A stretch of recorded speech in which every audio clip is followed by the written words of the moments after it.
একটা নিদর্শন হয়ে থাকবে যে কচুয়া এখন বিএনপির ঘাঁটি, বিএনপিকে একদিনে লক্ষ লক্ষ লোক উপস্থিত হয়ে যায়।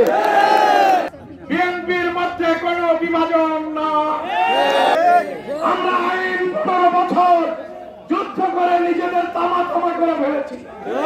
এখন যদি আইন ভাঙি তাকে ছাড়বো না। কচুয়ার কৃতি সন্তান খান মনিরুজ্জামান দীর্ঘদিন মিথ্যা বকস মামলায় ম্যাডামের সাথে মামলাকে সাজা খেটে এসেছেন 7 বছরের খান মনিরুজ্জামান মনি। সেলিম ভাই আমাদের এমপি ছিল, সে কি যখন পদত্যাগ করে দল থেকে চলে গিয়েছে আপনাদের কারো কাছে জিজ্ঞাসা করেছে যে আমি দল থেকে চলে যাব? দুর্দিনে যে আমাদের পাশে নাই, আমরা কেন তার পাশে দাঁড়াবো?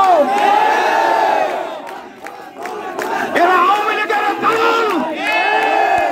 এই কচুয়ার কয়েকজন আছে, বাগেরহাটের কয়েকজন আমি দেখতে পাচ্ছি। এরা আমার দুঃসময় ছিল না, এরা এখন এসে সুসময় দেখেছে। ওনারা এসেছেন, এমপি হবেন এবং 5 তারিখের পরে এরা হাজির হয়েছে মাঠে চাঁদাবাজি দখলবাজি করার জন্য। আমার মনে হয় 14 সালের পরে আমরা কচুয়ায় আর কোনো জনসভা করতে পারি নাই। তার কারণ আপনারা জানেন, শেখ হাসিনা 2008 সালে আমার সেনাবাহিনী তাকে ক্ষমতায় বসিয়েছিলেন।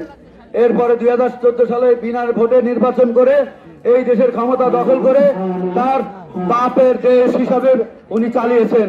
বারবার বলেছেন এই দেশ আমার বাবা স্বাধীন করেছে, এই দেশ আমার বাপের দেশ।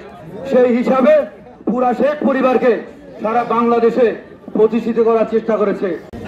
অন্তর্কন্দল নাই, অন্তর্দ্বন্দ্ব নাই, তার প্রমাণ দেখছেন যে আমরা সবাই একসাথে এসে এখানে।